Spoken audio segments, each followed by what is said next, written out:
இந்த ஈஸ்வரி என்னதான் சொல்றது அப்படின்னு நமக்கு தெரியவே இல்லை. அதாவது கொஞ்சமாச்சு ஒரு மனுஷனுக்கு புத்திங்கிறது புறவிலே வரணும், பிறவிலே வரல அப்படின்னு வந்து வச்சுக்கோங்களேன். கொஞ்சம் கொஞ்சம் வளரும் பொழுது கத்துக்கிறதுலேருந்து வரணும், மற்ற மனுஷங்களை பார்த்து புரிஞ்சுக்கிறதுலேருந்து வரணும். இது எதுவுமே வராது, நான் கடைசி வரைக்கும் கிறுக்காக தான் இருப்பேன் அப்படின்னா ஒன்றுமே பண்ண முடியாது. இப்படிப்பட்ட ஆட்களுக்கு திருப்பி யாராச்சும் வந்து பட்டுன்னு கொடுக்கணும். அப்படி யாருமே கொடுக்க மாட்டாங்க அப்படிங்கிறது தான் சீரியல்களில் இருக்கக்கூடிய ஒரு பெரிய சாபமே. சில பேருக்குலாம் வந்து எப்பயுமே திருப்பி கொடுக்கறதுக்கு ஆளே இருக்க மாட்டாங்க.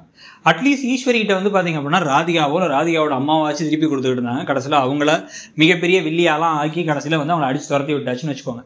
இப்போ இந்த சமயத்தில் இங்கே வந்து பார்த்தீங்கன்னா ஜெயிலுக்கு போனதுக்கு காரணம் இவங்களே தான்.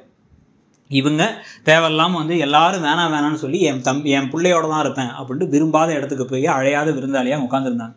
அங்கே உட்காந்து இருந்துட்டு அங்கே வந்து அவங்கள போட்டு கொடுக்கறதுலேருந்து எல்லா வேலையும் செஞ்சு குழந்தை வேணான்னு திருப்பி வார்த்தைகளாக வந்து சொல்லி குத்தி காமிச்சு எல்லாத்தையும் பண்ணிட்டு கடைசியில் இவங்க தலையிலே வந்து பழி விழுந்து கருவை கலைச்சிட்டாங்க, குழந்தைய கொல்ல பார்த்தாங்க, அப்புறம் தன்னை கொல்ல பார்த்தாங்கன்னு சொல்லிட்டு உட்காந்துருந்தாங்க. அதுக்காக தான் எழில் வந்து வேற வழி இல்லாமல் அந்த ப்ரொடியூசர் அத்தனை வருஷம் கழித்து தடையெல்லாம் உடைக்கிற அளவு கிடைச்ச நல்ல ப்ரொடியூசரை பார்க்காம அவரை கோவமாக்கி விட்டு எல்லா ஆப்பர்ச்சுனிட்டியும் கெடுத்து விட்டு உட்காந்துருக்காரு. இப்போ அவரை போட்டு நோகடிக்கிற மாதிரி உனக்கு வேலை இல்லை, உனக்கு காசு இல்லை, உனக்கு பிள்ளை இல்லை, என்ன பிள்ளை பித்திப்பியா மாட்டியா அப்படின்னு சொல்லிட்டு திருப்பி நோகடிக்கிற சமயத்தில் இப்போ இன்னமும் ஒரு கொடூரமான விஷயம் வேறு நடந்துருச்சு.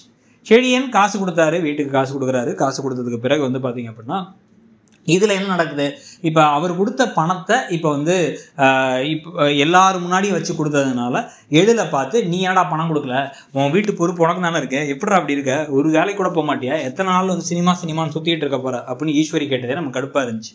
இதில் இப்போ அடுத்த கட்டமாக ஜெனி என்ன சொல்கிறாங்கன்னா வந்து செடியன்ட்ட இனிமேல் பணத்தெல்லாம் வந்து நீ வந்து என்ன நடந்தாலும் சரி அதை வந்து மற்றவங்க முன்னாடி கொடுக்காத, ஆன்ட்டிக்கிட்ட தனியாக கொடு. ஏன்னா எல்லாரும் முன்னாடியும் கொடுத்தா அந்த மாதிரி ஏதாச்சும் வார்த்தைகள் தேவையெல்லாம் பாட்டி பேசுவாங்க, பாட்டி வாய் யாராலையும் கட்டுப்படுத்த முடியாது அப்படின்னு நிறுத்தாமல் வந்து இந்த ஒரு ட்ரைனேஜ் ஆட்டம் வந்து அவங்க வாய்க்கு ஏதாவது பேசிக்கிட்டே இருக்கும் அப்படின்னு கோவப்பட்டு பேசிக்கிட்டு இருக்கும் பொழுதே அவங்க என்ன சொல்கிறாங்க அப்படின்னா வந்து டபக்குன்னு ஒரு நிமிஷம் இருந்து கொடுக்கணும்னு ஓடி போய் வாமிட் பண்ணிட்டு வந்து இப்போ என்ன சொல்கிறாங்கன்னா அவங்க திருப்பி 2வது குழந்தைக்கு ப்ரெக்னெண்ட்டாக இருக்காங்கன்றாங்க.